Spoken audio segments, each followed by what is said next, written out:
أما في مادة الجغرافيا فكان السؤال كالآتي: ما هي أجمل نقطة في العالم؟ وكم تبلغ حجمها؟ وكيف تكون؟ وأين تقع؟ قلت لهم على الفور: إنها الشامة التي تقع على خدك الملهم.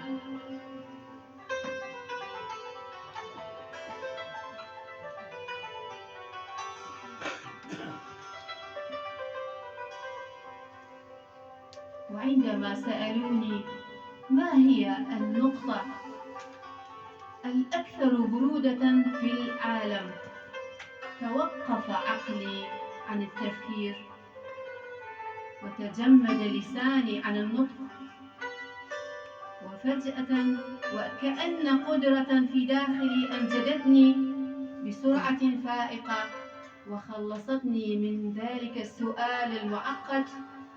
فقلت لهم: الأبرد لا أعرف، أما الأحر فهو حضنك الساخن. عندها علت أصوات جميع الأساتذة معا وبدأوا بالتصفيق لي، وفي نهاية الامتحان تسطر اسمي قائمة المتفوقين.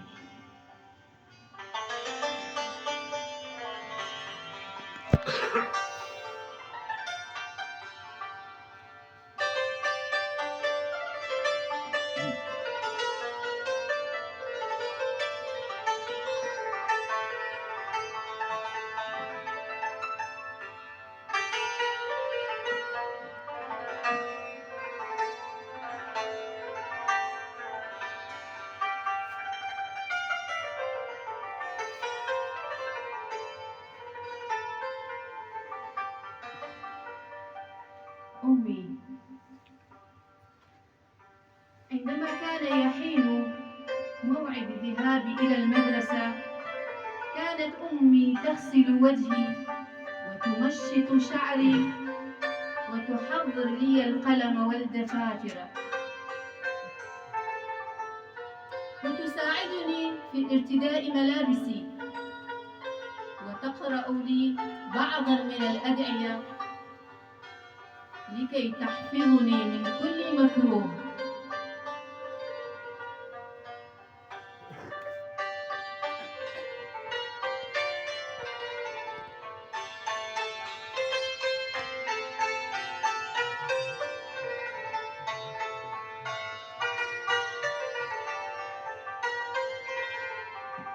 وكانت تقول لي: ما شاء الله على ولدي الجميل، عندما تكبر وإن كان للعمر بقية سوف أختار لك أجمل بنت على وجه الأرض وأزوجها لك.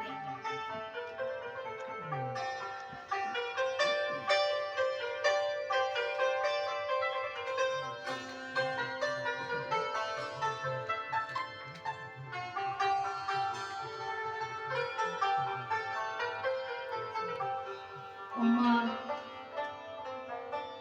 أنت لم تعودي موجودة، ولكن الفتاة التي تمنيتها لي ورغبت بها من سنوات هي موجودة في طريقي ومنذ فترة طويلة، ولكن مع الأسف يوجد حاجز عال بيننا أعلى بكثير من علاء الجبال والتلال،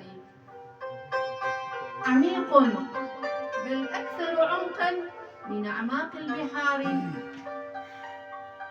فهي ما تزال شابة يافعة وأنا قدماي على حافة القبر.